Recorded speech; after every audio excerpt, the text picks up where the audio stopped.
Hi Mark, I'm Peggy. My student number is S0441028 and I'm a freshman. Hugh Herr, the new bionics that let us run, climb and dance.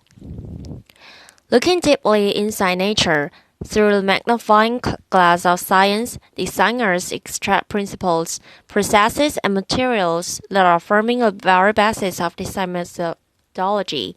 From synthetic constructs that resemble biological materials to computational methods that emulate neural processes, natural is driving design. Design is also driving natural.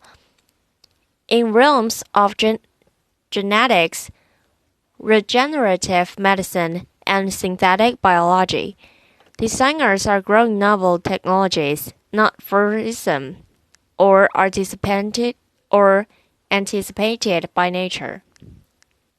Bionics explores the interplay between biology and design. As you can see, my legs are bionic. Today, I will tell human stories of bionic integration, how electromechanicals attached to the body and implanted inside the body are beginning to bridge a gap between disability and ability, between human limitation and human potential. Bionics has defined my physicality. In 1982, both of my legs were amputated due to tissue damage from frostbite incurred during a mountain climbing accident. At the time, I didn't view my body as broken. I reasoned that a human being can never be broken. Technology is broken. Technology is inadequate. This simple but powerful idea was a call to arms to advance technology for the elimination of my own disability and ultimately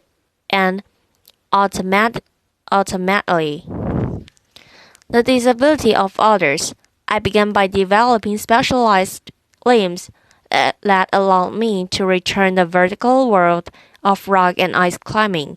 I quickly realized that the artificial part of my body is malleable, able to take on any form and function, a blank slate for which to create, perhaps, structures that could extend beyond the biological capability. I made my height adjustable. I could be as short as 5 feet or as tall as I like. So when I was feeling bad about myself, insecure, I would jack my height up. But when I was feeling confident and suave, I would knock my height down a notch just to give the competition a chance. Narrow-edged feet allowed me to climb steep rock fissures where the human foot cannot penetrate, and spike feet enabled me to climb vertical ice walls without ever experiencing muscle leg fatigue. Through technological innovation, I returned to my sport, stronger and better. Technology had eliminated my disability and allowed me a new climbing prowess. As a young man, I imagined a future world where technology so advanced could rid the world of disability, a world in which neural implants would allow the visually impaired to see, a world in which the paralyzed could walk via body exoskeletons. Sadly, because of deficiencies in technology, disability is rampant in the world. This gentleman is missing 3 limbs. As a testimony to current technology, he is out of the wheelchair. But we need to do a better job in bionics to allow one day full rehabilitation for a person with this level of injury. At the MIT Media Lab, we've established a Center for Extreme Bionics. The mission of the center is to put forth the fundamental science and technological capability that will allow the biomechatronic and regenerative repair of humans across a broad range of brain and body disabilities. Today, I'm going to tell you how my legs function, how they work, as a case in point for this center. Now, I made sure to shave my legs last night because I knew I'd be showing them off. Bionics entails the engineering of extreme interfaces. There's three extreme interfaces in my bionic limbs: mechanical, how my limbs are attached to my biological body; dynamic, how they move like a flesh and bone; and electrical, how they communicate with my nervous system. I'll begin with mechanical interface. In the area of design, we still do not understand how to attach devices to the body mechanically. It's extraordinary to me that in this day and age, one of the most mature, oldest technologies in the human timeline, the shoe, still gives us blisters. How can this be? We have no idea how to attach things to our bodies. This is a beautifully lyrical design work of Professor Nari Oxman at the MIT Media Lab, showing specially varying exoskeletal impedances, shown here by color variation in this 3D printed model. Imagine a future where clothing is stiff and soft where you need it, when you need it, for optional support and flexibility, without ever causing discomfort. My bionic limbs are attached to my biological body via synthetic skins with stiffness variations that mirror my underlying tissue biomechanics. To achieve that mirroring, we first develop a mathematical model of my biological limb. To that end, we use imaging tools such as MRI to look inside my body to figure out the geometries and locations of various tissues. We also look robotic tools. Here's a 14 actuator circle that goes around the biological limb. The actuators come in, find the surface of the limb, measure its oblong shape, and then they push on the tissues to measure tissue compliances at each anatomical point. We combine this imaging and robotic data to build a mathematical description of my biological limb. Shown on the left, you see a bunch of points or nodes. At each node, there's a color that represents tissue compliance. We then do a mathematical transformation to the design of the synthetic skin, shown on the right, and we've discovered optimality. As where the body is stiff, the synthetic skin should be soft. Where the body is soft, the synthetic skin is stiff, and its mirroring occurs across all tissue compliances. With this framework, we've produced bionic limbs that are the most comfortable limbs I've ever worn. Clearly, in the future, our clothing, our shoes, our braces, our prostheses will no longer be designed and manufactured using artisan strategies, but rather data-driven quantitative frameworks. In that future, our shoes will no longer give us blisters. We are also embedding sensing and smart materials into synthetic skins. This is a material developed by SRI International, California. Under electrostatic effect, it changes stiffness. So under zero voltage, the material is compliant. It's floppy like a pepper. Then a button is pushed, a voltage is applied, and it becomes stiff as a board. We embed this material into the synthetic skins that attaches my bionic limb to my biological body.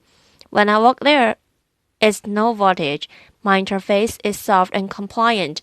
The button is pushed, voltage is applied, and it stiffens, offering me a greater maneuverability over the bionic limb. We are also building exoskeletons. This exoskeleton become stiff and soft in just the right areas of the running cycle to protect the biological joints from high impacts and degradation. Degradation. In the future, we'll all be wearing exoskeletons in common activities such as running. Next, dynamic interface. How do my bionic limbs move like flesh and bone? At my MIT lab, we study how humans with normal physiology stand, walk, and run. What are the muscles doing? How are they controlled by the spinal cord? This basic science motivates what we build. We are building bionic ankles, knees, and hips. We are building body parts from the ground up. The bionic limbs that I'm wearing are called B-arms. They've been fitted to nearly 1,000 patients, 400 of which have been wounded U.S. soldiers. How does it work? At heel strike under computer control, the system controls stiffness. To attenuate the shock of the limb hitting the ground, then at mid-stance, the bionic limb outputs high torques and powers to lift the person into the walking stride, comparable to how muscles work in the calf region. This bionic propulsion is very important clinically to patients. So on the left, you see the bionic device worn by a lady. On the right, the passive device worn by the same lady that fails to emulate normal muscle function, enabling her to do something everyone should be able to do: go up and down their steps and hop. Bionics also allows for extraordinary athletic feats. Here's a gentleman running up the rocky pathway. This is Steve Martin, not a comedian, who lost his leg in a bomb blast in Afghanistan. We're moving on the electrical interface. We are also building exoskeletal structures using these same principles that wrap around the biological limb. This gentleman does not have any leg condition, any disability. He has a normal physiology, so these exoskeletons are applying muscle-like torques and powers. So that is on muscles need not apply those torques and powers. This is the first exoskeleton in history that actually augments human walking. It significantly reduces metabolic cost. It's so profound in its augmentation that when a normal, healthy person wears a device for 40 minutes and then takes it off, their unbiological legs feel ridiculously heavy and awkward.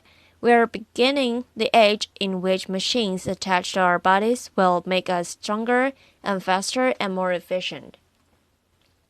Moving on to electrical interface. How do my bionic limbs communicate with my nervous system? Across my residual limb are electrodes that measure the electrical pulse of my muscles. That's communicated to the bionic limb. So when I think about moving my phantom limb, the robot tracks those movement desires. This diagram shows fundamentally how the bionic limb is controlled. So we model the missing biological limb. And we've discovered what reflexes occurred, how the reflexes of the spinal cord are controlling the muscles, and that capability is embedded in the chips of the bionic limbs.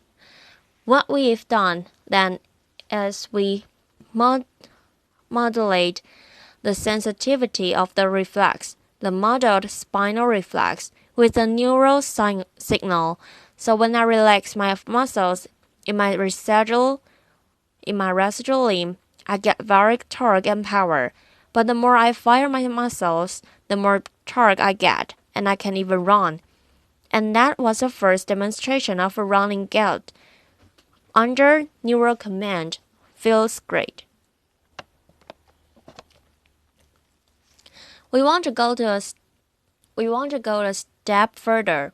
We want to actually close the loop between the human and a bionic external limb. We are doing experiment where we are going nerves, transected nerves through channels or microchannel arrays. On the other side of the channel, the nerve then attached to the cells, skin cells, and muscle cells. In the motor channels, we can sense how the person wishes to move. That can be sent out wirelessly to the bionic limb. Then sensory information on the bionic limb can be converted to simulations in adjacent channels, sensory channels. So when this is fully developed and for human use, persons like myself will not only have synthetic limbs that move like flesh and bone, but actually feel like flesh and bone. This video shows Lisa Millett shortly after being fitted with 2 bionic limbs. Indeed, bionics is making a profound difference in people's lives.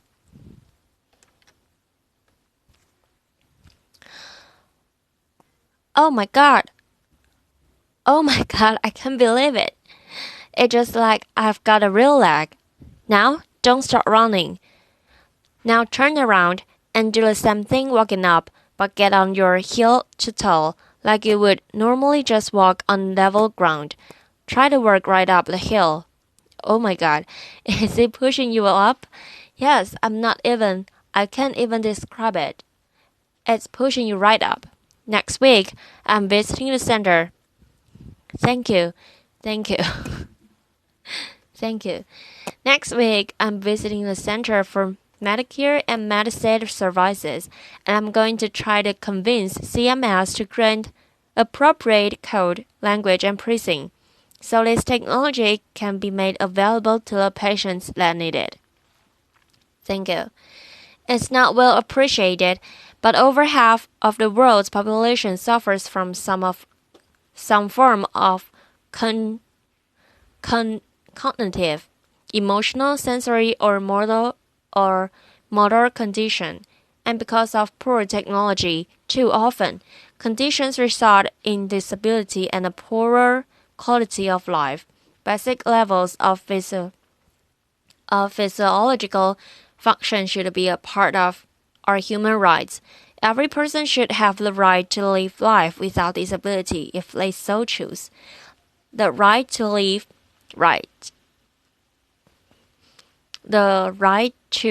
life without severe depression, the right to see a loved one in the case of seeing impaired, or the right to walk or to dance in the case of limb paralysis or limb amputation. As a society, we can achieve these human rights if we accept the proposed proposition that humans are not disabled. A person can never be broken.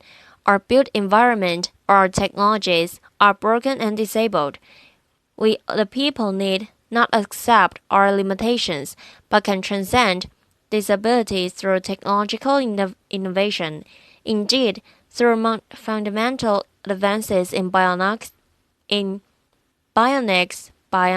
this century, we will set the technological foundation for an enhanced human experience, and we will end disability.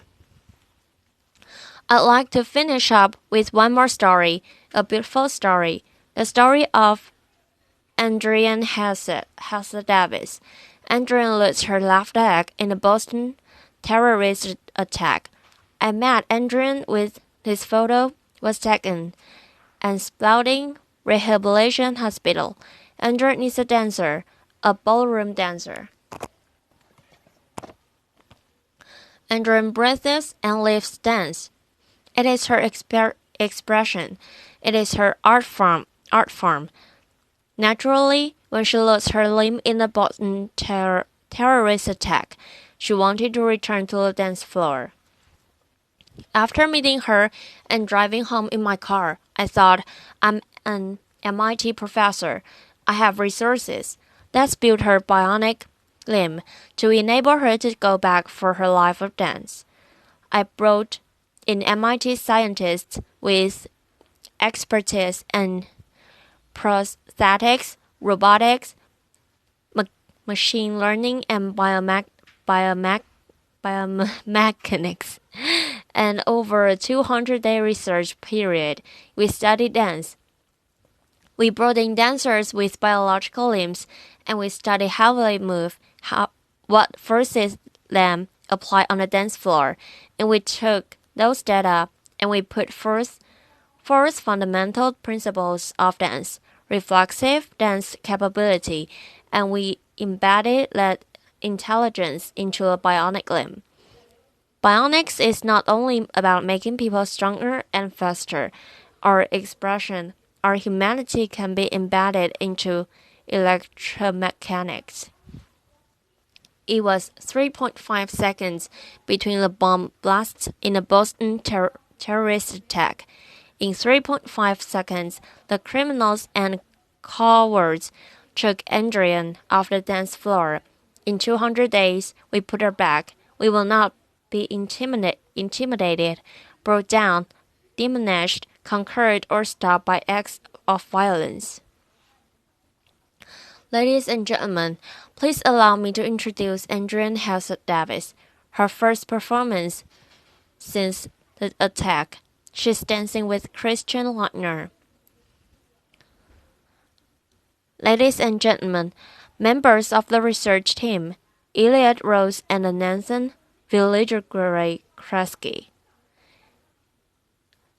Elliot and Nansen.